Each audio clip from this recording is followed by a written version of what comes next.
Right.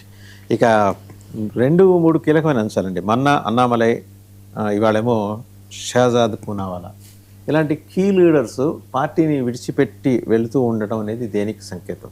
అంటే ఆ suffocation వాళ్ళు ఎదుర్కొనే పరిస్థితులు ఎందుకు ఉత్పన్నమయ్యాయి పార్టీలో? అంటే మొన్న అన్నామలై వెళ్ళడం కావచ్చు, ఇప్పుడు షహజాద్ పూనావాలా వెళ్ళడం కావచ్చు, వీళ్ళిద్దరి గురించి దేశవ్యాప్తంగా చర్చ జరుగుతోంది. అన్నామలై వెళ్ళిన విధానం కానీ షహజాద్ పూనావాలా వెళ్ళిన విధానం కానీ రెండింటికి డిఫరెన్స్ ఉంది.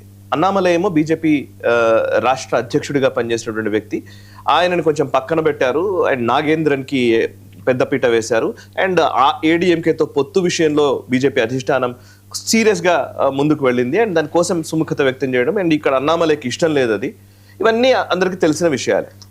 అన్నామలై వెళ్ళడానికి కారణము లేదు, ఆయన జాతీయ భావనను కలిగినటువంటి వ్యక్తి. ఆయన సొంతగా ఆయన ఒక పార్టీ పెట్టుకుని ఆ పార్టీ ద్వారా ఆయన తమిళనాడులో వెళ్ళాలనుకుంటున్నాడు. బీజేపీ అనే ఒక బ్యాగేజ్ అవుతుంది బీజేపీ ద్వారా వెళ్ళడం వల్ల ఓట్లు నష్టపోతాను కానీ వచ్చేది లేదు అనే ఒక అభిప్రాయంతో ఉన్నాడు అన్నది ఒక అభిప్రాయం. షహజాద్ పూనావాలా వెళ్ళిన విధానం చూస్తే ఈయన ఎక్కడ డిఫర్ కావాలి, ముఖ్యంగా మోదీ గారితో ఉంటాను, వ్యవస్థతో నేను ఉంటాను, కానీ నేను ఈ పర్టికులర్ పార్టీలో ఉన్నాను అంతే, వ్యవస్థలో ఉన్నాను, కానీ నేను నా ఐడియాలజీని నేను వదిలిపెట్టట్లేదు అని చెప్పేసి షహజాద్ పూనావాలా చెప్తున్నాడు. షహజాద్ పూనావాలా మనందరికీ తెలుసు, ఆయన జాతీయ అధికార ప్రతినిధిగా ఉన్నారు. అన్ని ఛానళ్లలో ఆయన డిబేట్స్లో ఆయన పార్టిసిపేట్ చేస్తారు. బీజేపీ వాయిస్ని సమర్థవంతంగా వినిపించేటువంటి అధికార ప్రతినిధుల జాబితా తీస్తే అందులో మొదటి ప్లేస్లో ఉండే వ్యక్తి షహజాద్ పూనావాలా. మిగతా అందరికంటే కూడా, నేషనల్ స్పోక్స్ పర్సన్స్ అందరికంటే కూడా షహజాద్ పూనావాలా చాలా లాజికల్గా బీజేపీ ఆర్గ్యుమెంట్స్ని ప్రజల్లోకి తీసుకెళ్లగలిగే వ్యక్తి. అలాంటి వ్యక్తి ఇప్పుడు వెళ్ళిపోవడం అని అంటే కనుక ఇది ఖచ్చితంగా బీజేపీకి తీరని లోటు అవుతుంది. అండ్ దీన్ని ఎవరో ఇంకొకరు భర్తీ చేయవచ్చు. ఇప్పుడు స్మృతి ఇరానీ జనరల్ సెక్రటరీ అయ్యారు. ఇంకో స్పోక్స్ పర్సన్స్ లిస్టు ప్రకటించలేదు, నేషనల్ స్పోక్స్ పర్సన్స్ లిస్ట్ ప్రకటించేది ఉంది. అందులో ఎవరు వస్తారో తెలియదు, ఏ ఫేసెస్ వస్తాయో తెలియదు. ఇప్పుడు ఈవెన్ తేజస్వి సూర్య లాంటి వాళ్ళు యంగ్ ఫేసెస్ ని మోస్ట్లీ స్పోక్స్ పర్సన్స్ కి పెట్టే అవకాశం ఉంది. ఆఫీస్ బేరర్లు, వైస్ ప్రెసిడెంట్లు, జనరల్ సెక్రటరీలు అంటే అనుభవం కూడా ఉండాలి అండ్ ఈ పార్టీ నావిగేషన్ ఉండాలి. బట్ స్పోక్స్ పర్సన్స్ ఏంటంటే డైరెక్ట్ గా రోజు మీడియా ఛానల్లో కనబడే వ్యక్తులు కాబట్టి డైరెక్ట్ గా ప్రజలకు కనెక్ట్ అయ్యే అవకాశం ఉంటుంది. సో ఆకట్టుకునే విధంగా మాట్లాడాలి. సో అక్కడ మేబీ యంగ్స్టర్స్ని పెట్టే అవకాశం ఉంటుంది. ఇప్పుడు షహజాద్ పూనావాలా ఆయన ఇచ్చినటువంటి ఆయన రిసిగ్నేషన్ లెటర్లో ఆయన రాస్తూ ఆయన అనేక విషయాలు చెప్పారు. నా పర్సనల్ రీజన్స్ కోసం వెళుతున్నాను, నేను వ్యక్తిగత కారణాలు అండ్ నాకు ఫైనాన్సెస్ పరంగా కూడా కొంచెం కష్టంగా ఉన్న పరిస్థితి, నేను దాని మీద ఫోకస్ చేయాలనుకుంటున్నాను. నేను పార్టీని విభేదించట్లేదు అండ్ ఐడియాలజీని విభేదించట్లేదు. మోదీ గారి కోసం, ఆ ఐడియాలజీ కోసం నేను ఎక్కడున్నా పనిచేస్తాను, కానీ సిస్టంలో ఉండను అని చెప్పి ఆయన చెప్పారు. ఫస్ట్ ఆయనను వారించారట జాతీయ నాయకులు పిలుచుకొని, లేదు మీరు వెళ్ళొద్దు, మీరు మళ్ళీ రీథింక్ చేయండి, కొంత ఆలోచించండి అని చెప్తే కూడా ఆయన వినలేదు. మళ్ళీ ఇంకో లెటర్ రాశాడు. ఫస్ట్ ఒక లెటర్ ఇచ్చారు, తర్వాత మళ్ళీ ఇంకో లెటర్ రాశాడు. ఆ లెటర్లో కూడా చాలా స్పష్టంగా చెప్పారు కొన్ని అన్వాంటెడ్ ఎలిమెంట్స్, కొన్ని పరిస్థితులు వచ్చాయి, కొన్ని సిచ్యువేషన్స్ వచ్చాయి, దీన్ని నేను ఓవర్కమ్ చేయలేనని ఒక మాట అంటూ వెళ్ళాడు. ఏది ఆ అన్వాంటెడ్ సిచ్యువేషన్ ఏంటి అనేది ఇప్పుడు మళ్ళీ చర్చ నడుస్తుంది. ఏది అన్వాంటెడ్? షహజాద్ పూనావాలా ఎక్కడో నొచ్చుకొని వెళుతున్నారు అనేది మెసేజ్ అయితే వచ్చింది. ఎవరి వల్ల అని అంటే కొంతమంది అమిత్ మాలవ్య వల్లనే అని అంటున్నారు, కొంతమంది ఏమంటున్నారు షహజాద్ పూనావాలానే ఐటీ సెల్ కన్వీనర్ కావాలని కోరుకున్నాడు కానీ అది దక్కలేదని కొంతమంది వ్యాఖ్యానిస్తున్నారు. వాట్ ఎవర్ ఇట్ మేబీ, ఇదైతే కొంత దీని మీద కొంత పునరాలోచించాల్సిన అవసరం అయితే ఉంది బీజేపీ అధిష్టానం. ఎందుకంటే షహజాద్ పూనావాలా అంటే ఒక్క వ్యక్తే ఉండరు, ఒక్కొక్కసారి ఒక 3-4 నాయకులు ఇలా వరుసగా వెళ్ళిపోతున్నారంటే ఒక రాంగ్ మెసేజ్ ప్రజల్లోకి వెళ్ళే అవకాశం ఉంటుంది. డెఫినెట్గా అండి. ఆ రాంగ్ మెసేజ్ వెళ్లకుండా వీళ్ళు సముదాయించే ప్రయత్నం చేయాలి. ఎందుకంటే ఇది బీజేపీ సిస్టంలో అఫ్ కోర్స్ వాళ్ళు వ్యక్తి కాదు ఇంపార్టెంట్, వ్యవస్థ ఇంపార్టెంట్ అని నమ్మేటువంటి సిద్ధాంతం బీజేపీ అండ్ ఆర్ఎస్ఎస్ లో ఉంటుంది. వ్యవస్థ ఇంపార్టెంట్, వ్యక్తులు కాదు. వ్యక్తులు ఉన్నా లేకపోయినా రేపు పొద్దున కొత్త వ్యక్తులు వస్తూనే ఉంటారు, పోతూనే ఉంటారు. సో బట్ వ్యవస్థ ఇంపార్టెంట్ అనే ఒక లక్ష్యంతో బీజేపీ సిస్టమ్ నడుస్తుంది. అట్లాంటి దాంట్లో ఈ ఇద్దరు వ్యక్తులు అన్నామలై కానివ్వండి, షహజాద్. ఇప్పుడు అన్నామలై ఆ రోజు మనం అనుకున్నాం ఆయన ఒక జాతీయవాద రాజకీయాలు తమిళనాడులో చేస్తారు, చాలా బాగుంటుంది, మంచిదే అనుకున్నాం. కానీ లిటరల్లీ ఇవాళ ఈ మధ్య కాలం చూస్తే ఆయన ఇస్తున్న స్టేట్మెంట్ చూడండి మీరు. అన్ని గుజరాత్కే తరలిస్తుకుపోతున్నారు అని ఒక స్టేట్మెంట్ ఇచ్చారు. మొన్న నీట్ విద్యార్థుల విషయంలో ఒక నెగటివ్ కమెంట్ చేశారు. అంటే అఫ్ కోర్స్ అన్నామలై కూడా ద్రవిడ రాజకీయాలను తీసుకుంటున్నారా, జాతీయవాద రాజకీయాలకు దూరం వెళుతున్నారా అనివార్యమైన పరిస్థితి అనే క్వశ్చన్ కూడా వచ్చింది. ఇప్పుడు అన్నామలై లాంటి వ్యక్తిని కూడా ఆయన నిజంగా చెప్పాలంటే ఆయన అన్నామలై అంత స్థాయికి రావడానికి కారణం దిస్ ఐడియాలజీ. తమిళనాడులో ఈ ఐడియాలజీని తీసుకెళ్లే వ్యక్తి ఒకరు ఉన్నారు అన్నప్పుడు ఆటోమేటిక్ అందరూ ర్యాలీ అవుతారు ఆయన చుట్టూ. ఇప్పుడు ఆయన ఆ పాపులారిటీని తీసుకొని ఇప్పుడు ఆయన వేరే వాయిస్ వినిపిస్తే అది ఖచ్చితంగా ఐడియాలజీకి ఇబ్బందికరంగా మారే అవకాశం ఉంది. సో అన్నామలై ఆ ప్రయత్నం అట్లాంటి వ్యాఖ్యలు చేస్తూ ఉంటే ఇప్పుడు నిన్ననే ఏదో కాంక్లేవ్ లో మాట్లాడుతూ అంటున్నారు అన్ని గుజరాత్కే వెళుతున్నాయి అని ఒక స్టేట్మెంట్ ఇచ్చారు. అది డెఫినెట్లీ డైరెక్ట్లీ నరేంద్ర మోదీ గురించి మాట్లాడినట్టే. అండ్ ఇంకొకటి ఇప్పుడు ఈ అన్నామలై చేసిన వ్యాఖ్యలు ఇప్పుడు షహజాద్ పునావాలా ఇవాళ ఏం మాట్లాడారు అంటున్నారు, కానీ రేపు పొద్దున ఎటువంటి వాయిస్ తీసుకుంటారో తెలియదు. సో ఇది ఖచ్చితంగా బీజేపీ కొంత ఎదురు దెబ్బనే. దీని నుంచి ఏ పాఠాలు నేర్చుకుంటుంది, ఎలా దీన్ని రివ్యూ చేసుకుని ఎలా ముందుకు సాగుతుంది అనేది మనం చూద్దాం.